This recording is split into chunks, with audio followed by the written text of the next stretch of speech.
Au volant de sa Renault Zoé, Clark Winkelmann est ce qu'on appelle un geek, un passionné de technologie. Il est même devenu champion suisse de web design quand il menait ses études d'informatique. Aujourd'hui, c'est un spécialiste confirmé des voitures électriques. Clark, pourquoi une voiture électrique ? Alors, j'avais pas absolument besoin d'une voiture à l'époque, mais je commençais à m'intéresser aux voitures électriques. Et puis, je voulais tester comment ça se conduit, est-ce qu'il y a quels sont les avantages, inconvénients, pour pouvoir démarrer aussi mon blog sur mon site. Et donc, j'ai regardé les véhicules d'occasion qui existaient à l'époque. Et puis, mon choix s'est porté sur la Renault Zoé, il n'y a pas beaucoup de choix. C'est la toute première génération de 2013. J'ai une centaine de kilomètres maximum d'autonomie sur cette voiture, donc je dois souvent la recharger. Mais avec un chargeur à la maison, ce n'est pas un gros problème. Clark passe des heures devant ses écrans d'ordinateur pour alimenter sa chaîne YouTube et ses sites internet. Il y a notamment créé evromandie.ch, une plateforme pour réunir les utilisateurs de véhicules électriques et partager expériences et savoir-faire. Salut, Clark pour Romandie. Je suis ici à côté d'un chargeur top secret. Pourquoi est-ce qu'il est top secret ? Parce qu'en fait, il n'est pas encore officiellement en fonction. Je dirais que ce site, c'est ma contribution au changement climatique et puis à d'autres problématiques, puisque si je veux améliorer la qualité de l'air ou comme ça, une des manières, c'est de convaincre les gens qu'ils peuvent de passer à une voiture électrique. C'est aussi intéressant pour moi sur le long terme, parce que plus il y a de gens qui achètent les véhicules électriques neufs, plus il y en a aussi sur le marché de l'occasion, ce qui est bien pour les gens comme moi qui ont un plus petit budget. Sur son site, Clark Winkelmann développe notamment une carte qui sélectionne les bornes de recharge les plus appropriées en fonction de plusieurs critères essentiellement pratiques. Salut, Clark pour Romandie. On a un nouveau chargeur dans le canton du Jura, c'est à la coop à Port-Entruy. Le but à terme, c'est de référencer tous les chargeurs qui sont accessibles de manière publique en Suisse. Les données, pour l'instant, elles proviennent de différentes sources en ligne. Et puis mes propres expériences. Et le but, c'est dans le futur d'avoir d'autres contributeurs qui vont aussi aider à améliorer les informations disponibles.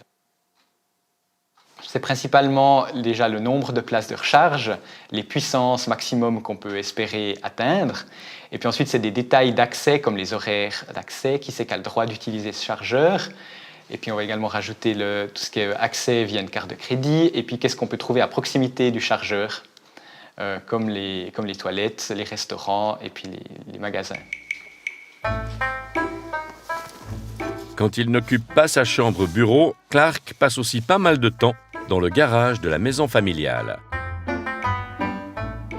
Clark, là vous avez une Pontiac Firebird. Comment allez-vous la transformer en voiture électrique ? Alors mon frère et moi, on est vraiment des passionnés de mécanique aussi. Et puis, on a ce projet de remplacer le moteur thermique par un moteur électrique dans plusieurs voitures. Et puis, j'ai déjà étudié, j'ai acheté des composants. Et puis, c'est un projet que je fais quand j'ai du temps libre. J'aimerais bien faire une voiture qui me plaît encore plus que ce qui est disponible sur le marché. Pour tester de manière très concrète et très pratique ces bornes de recharge, rien de mieux qu'un voyage expérimental entre Genève et Delémont. Pour cela, nous avons demandé à une profane de la voiture électrique de relever le défi, non sans quelques sueurs froides. Bonjour. Bonjour Sibylle. Ça va ? Comment ça va ? Pour notre test, nous avons convié la comédienne Sibylle Blanc à effectuer le trajet Genève-Delémont au volant d'une voiture électrique. Bonjour. Voilà les clés. J'ai jamais conduit d'électrique de ma vie. Ça se conduit comme une automatique. Ok, d'accord. Elle est classe en tout cas, j'aime beaucoup. Alors, Notre conductrice doit rallier Genève à Delémont en passant par Morat et La Chaux-de-Fonds. Sibylle doit choisir où recharger sa batterie, partiellement seulement, pour devoir s'arrêter plusieurs fois sur son trajet. Au départ, sa batterie n'est chargée qu'à 30%, à peine de quoi rouler 100 km. la machine, elle me dit, oh là là, la batterie est déjà jaune, c'est pas bon signe. Mais il faut que je me méfie, parce que si je vais très vite, ça va brûler plus vite, non ? Il faut recharger rapidement. Mais Sibylle doit d'abord apprivoiser l'ordinateur de bord pour que le GPS lui trouve les bornes de recharge dont elle a besoin. Ouais, c'est pas tout simple, hein. Station de recharge dans les environs. Exact. Là, on a un truc Green Motion. On essaye ça?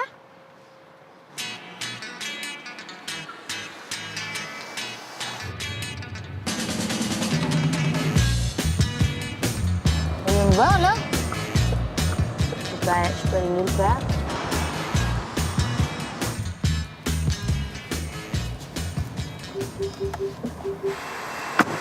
Ok, donc activez votre recharge par mobile, tarif 1 franc par heure. J'utilise le QR code. Je vais payer par... Allez, Twint. Voilà, c'est réussi. Ah ouais. Sibylle est prête à démarrer sa première charge. Mais la borne ne délivre que 3,7 kW de puissance. Bien trop lente. Est-ce que le câble sera assez long? À ce rythme-là, il faudrait plus de 5 heures pour charger de quoi rouler 100 km. Qu'est-ce que ça donne?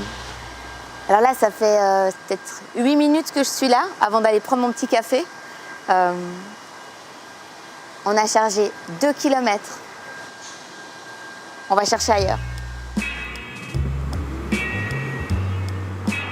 Alors c'est important de savoir qu'il y a des chargeurs qui sont prévus plutôt pour la recharge lente sur plusieurs heures, où on parque la voiture et on s'en va. Et il y a des chargeurs qui sont prévus pour la recharge rapide, où on reste à proximité de la voiture pendant la recharge. Donc c'est important de savoir quels chargeurs sont l'un ou l'autre, parce qu'évidemment on aura des surprises si on va sur un chargeur qui charge très très lentement. Notre pilote s'essaye sur l'autoroute. L'affichage du tableau de bord ajoute au stress. Il faut recharger impérativement. Heureusement, une borne est indiquée près de la sortie de Nyon. Ah, je crois que je la vois. Il y a un Go Fast. Génial. Alors, oh, je suis trop contente. Mais alors, attends, est-ce qu'il y a une place de libre? Il y a un monsieur qui vient de se mettre. J'ai plus que 9%, 37 km. Donc, je suis partie, on était à 107 km au compteur. On a fait Genève-Nyon. Et là, vraiment, tout d'un coup, il y a eu limite, il y avait tout d'un coup, je sais pas, des lumières qui disaient « Maman, il faut sortir de l'autoroute immédiatement, sinon ça va mal finir. » Mais tout va bien. Et là, en plus, on a une charge rapide. Alors, je prends la fiche. Waouh! Elle est lourde. J'enlève le petit bitonio là, parce que c'est pas la même fiche, elle est plus grosse. Clac! Là, mon téléphone. Je fais une petite photo. Enfin, je fais une capture. Et... Ah, et voilà.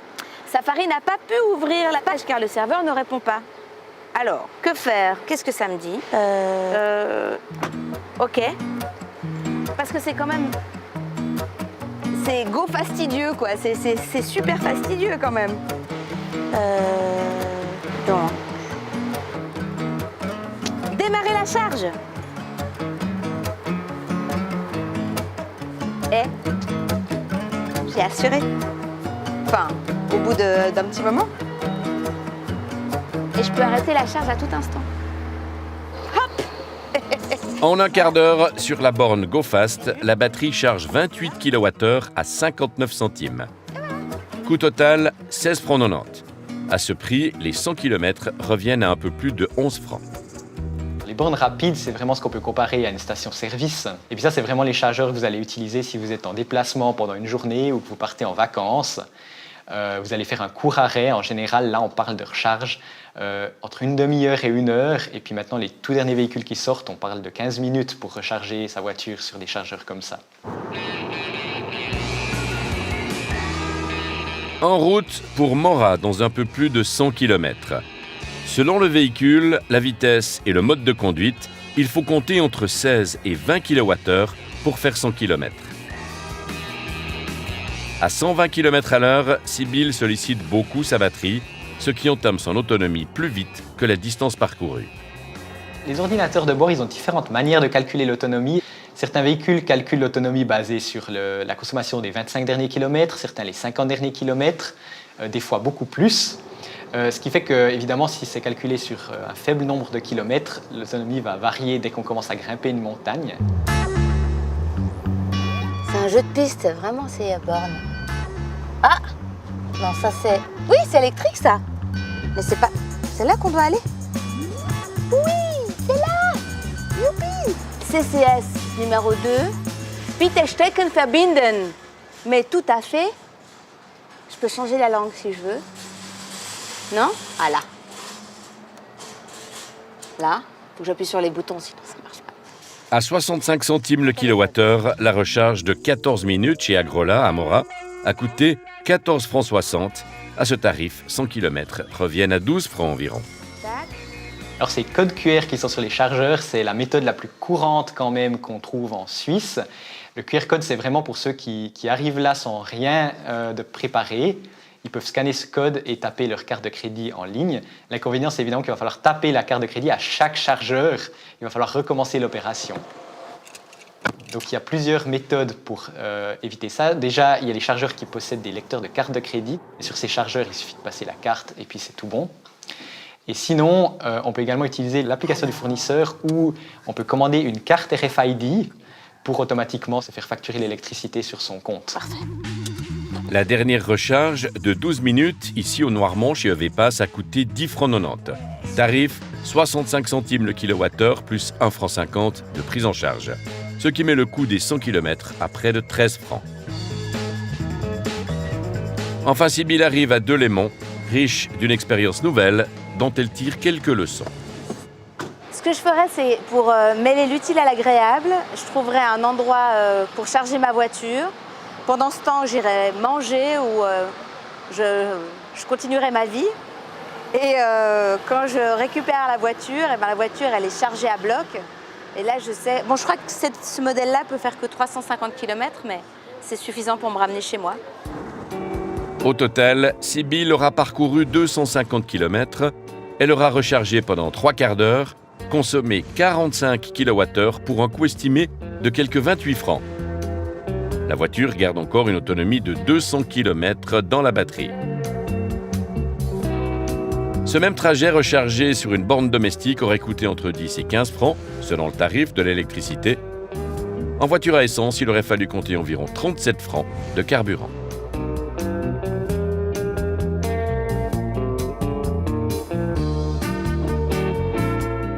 François Randin, bonsoir. Bonsoir. Merci beaucoup d'être ici sur cet ancien circuit de course, l'unique de Suisse d'ailleurs, qui s'est transformé en centre de sécurité routière aussi.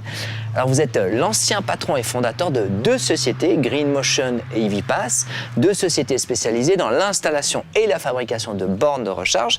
La première borne de recharge que vous avez installée, c'était il y a 13 ans à l'EPFL. Exactement, au mois de 1er juin 2010 sur le campus l'EPFL. Et aujourd'hui, combien est-ce qu'il y a de bornes en Suisse ? Alors, le réseau public compte environ 8000 bornes en Suisse.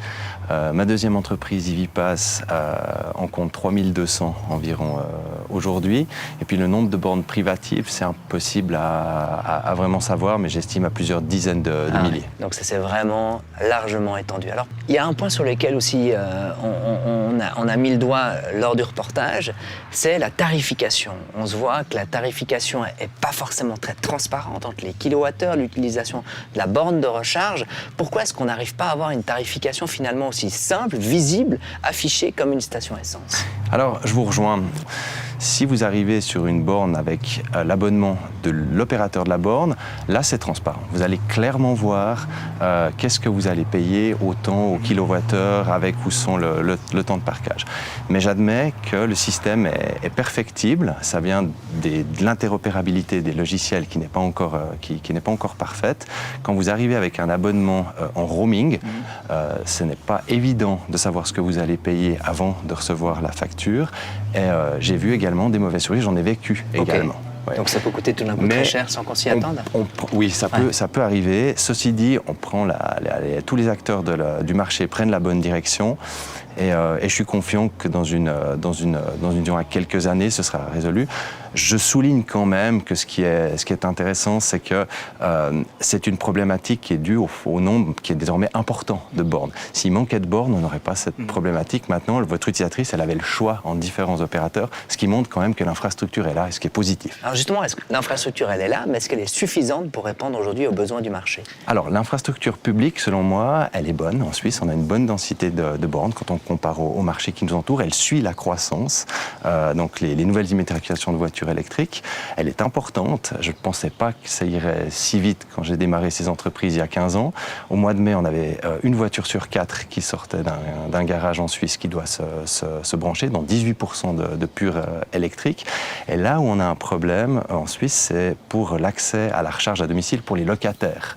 C'est compliqué, ça ne va pas assez vite. Et selon moi, une loi qui contraint les propriétaires et les gérances à équiper les parkings multirésidentiels devrait être mise en vigueur pour aller plus vite.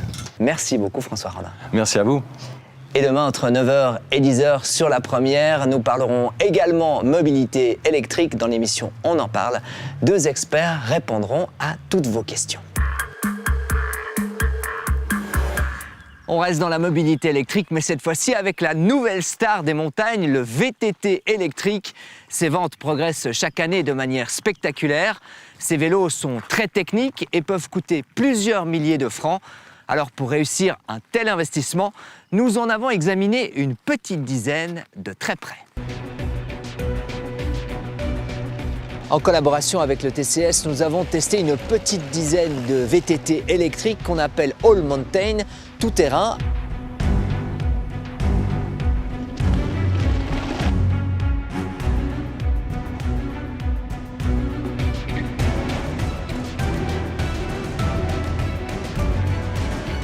Les VTT choisis sont conçus pour les terrains accidentés. Ils sont ce qu'on appelle tout suspendus, à savoir avec une suspension à l'arrière du vélo et une suspension à l'avant du vélo.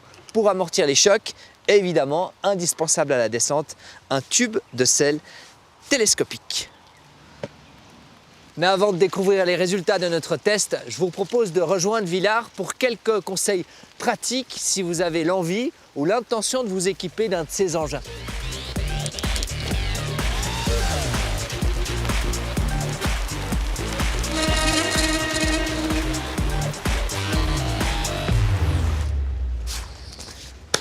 Bonjour Thibaut. Bonjour, bienvenue à Villars. Merci, c'est tout terrain aujourd'hui et tout mouillé aussi. Oui, ça tombe bien, VTT, c'est pour tout temps. C'est ça. Si j'aimerais acheter un VTT électrique, à quoi est-ce que je dois faire attention en priorité? Alors, il va falloir définir vraiment l'utilisation qu'on va avoir du vélo. Est-ce qu'on va faire juste de la rando sportive le dimanche ou bien on a une pratique plus engagée en VTT qui nécessitera un vélo mieux équipé, avec plus de débattements et des équipements un peu différents. Merci beaucoup pour ces conseils pratiques et belle saison à vous alors. Retour à notre test ABE. Les VTT ont d'abord été testés en laboratoire pour contrôler les exigences en matière de sécurité, solidité du guidon, de la potence, du cadre, évidemment résistance à la chaleur des freins.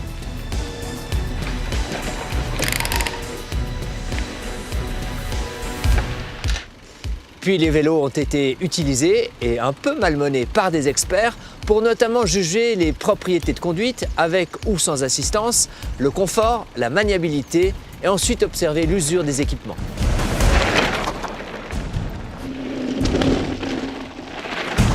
Bonsoir Stéphane Fontanet. Bonsoir François.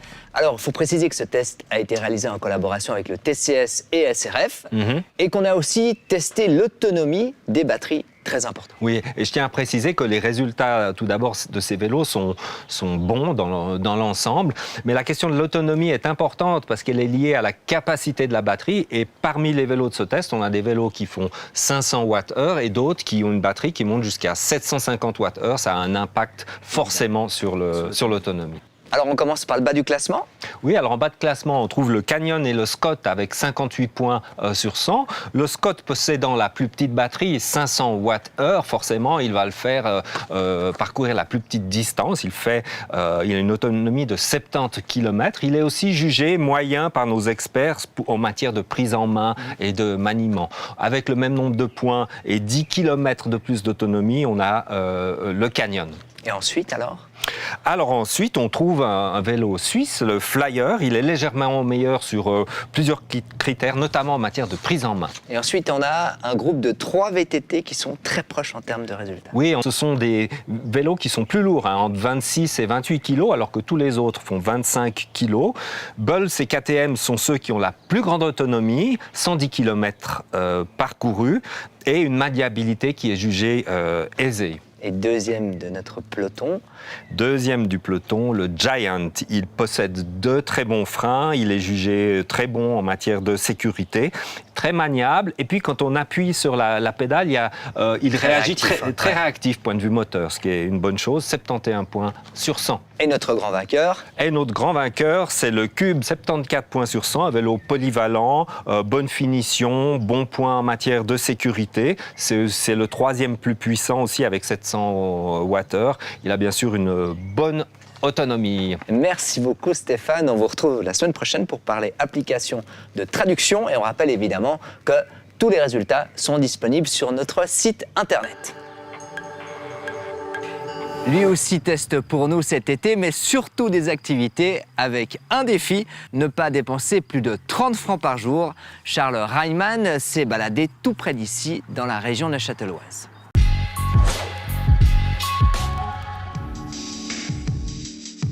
Salut Neuchâtel, toi et moi on va passer la journée ensemble. On m'a confié une mission, faire 3 activités et découvrir une spécialité locale, et le tout pour moins de 30 francs.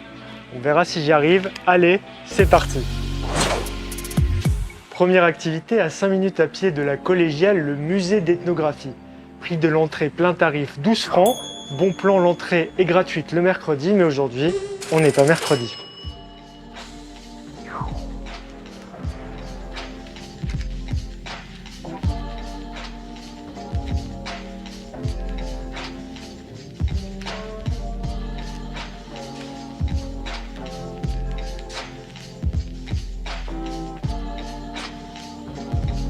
Bilan, c'est dense, beaucoup de contenu, beaucoup d'objets, mais c'est intéressant. Place maintenant à une petite douceur, une spécialité locale, le Batz neuchâtelois. Il s'agit d'un chocolat praliné aux noisettes et aux amandes. Il a été créé en 1948 à l'occasion du 100e anniversaire de la Révolution neuchâteloise. 1848, c'est aussi l'année où la Suisse lance sa monnaie unique, le franc, le même qu'on utilise toujours aujourd'hui. Avant cela, on employait d'autres monnaies comme le Batz, qui fut utilisé entre le 15e et le 19e siècle. Ce chocolat, le Batz neuchâtelois, reprend donc la forme et le nom de cette monnaie. J'ai acheté 2 pièces, 2 francs 40, soit 1 franc 20 l'unité. Voilà, je reste dans mon budget. Allez, c'est le moment de déguster. Ça passe, c'est bon. Je dirais que j'en ai eu pour mon argent. Deuxième activité, le jardin botanique situé à une dizaine de minutes à pied de la gare de Neuchâtel, dans le vallon de l'Ermitage. Et c'est un bon plan puisque l'entrée est gratuite.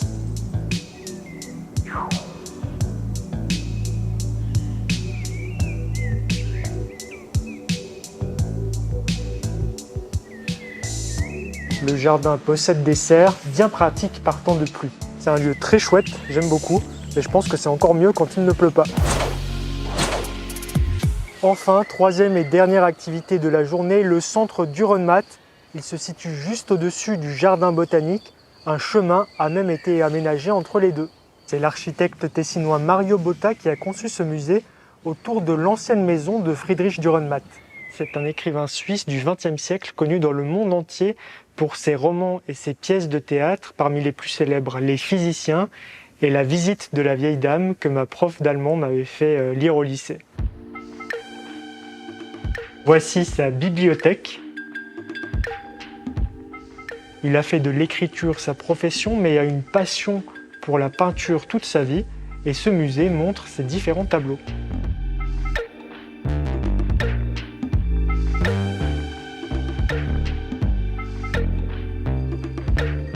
Voilà, je ne vous l'ai pas dit, mais l'entrée plein tarif au centre d'Urenmatt coûte 8 francs.